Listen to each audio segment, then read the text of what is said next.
They didn't hit you. They didn't scream every day. They didn't leave visible scars. Yet somehow, you stopped trusting yourself. You became quieter, smaller, unsure of who you even are anymore. That's how narcissists destroy you without ever touching you.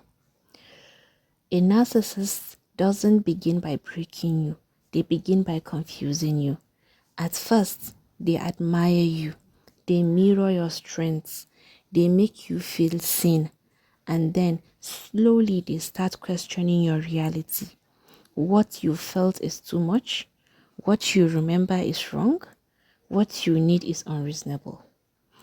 Not all at once, just enough to make you pause, just enough to make you doubt.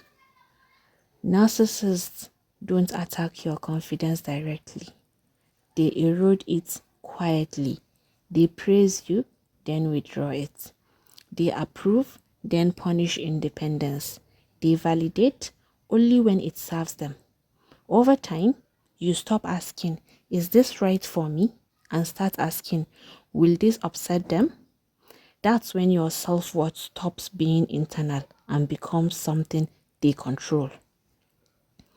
One of the most dangerous things a narcissist does is train you to abandon yourself. You learn to ignore your instincts, minimize your pain, explain away disrespect, stay silent to keep peace. You don't disappear overnight, you fade.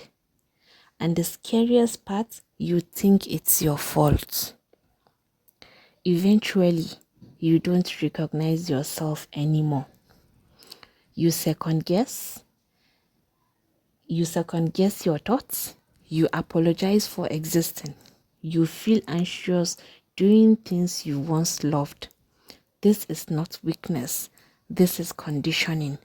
A narcissist destroys your sense of self-worth by making you believe you can't trust your own mind. This kind of damage is invisible.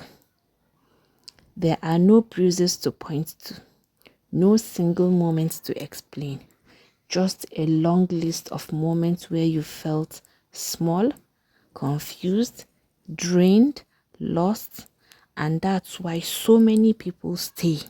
Because how do you leave something you can't explain fully? Even to yourself, you can't even explain it to yourself.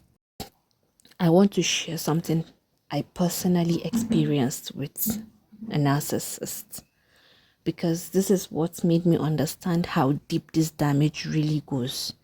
There was a time we discussed something important, not casually. It mattered to me. We talked about it, we agreed on it, we even fixed a specific day. When that day came, I asked about it, and they looked at me and said, "When did we ever talk about that?" At first, I thought maybe they forgot, but it didn't happen once or twice. It happened again and again, especially when the topic felt uncomfortable or inconvenient for them. I would try to remind them, I would mention details, and they would look genuinely confused. And that's when it started. I began replaying conversations in my head, overanalyzing everything, questioning my memory. I reached a point where I honestly asked myself, am I crazy? That's what this does to you. Trust me, narcissists damage deeply. It doesn't just hurt, it trains your mind to doubt itself. If you have been through this, understand something clearly. Constant self-doubt is not a personality flaw. It's a response to repeated psychological manipulation. And the moment you recognize it is the moment you start taking yourself back. Understanding how narcissists destroy you is the first step in taking yourself back. Not by becoming harder or colder, but by remembering that losing yourself was never your choice. But finding yourself again, that's your choice.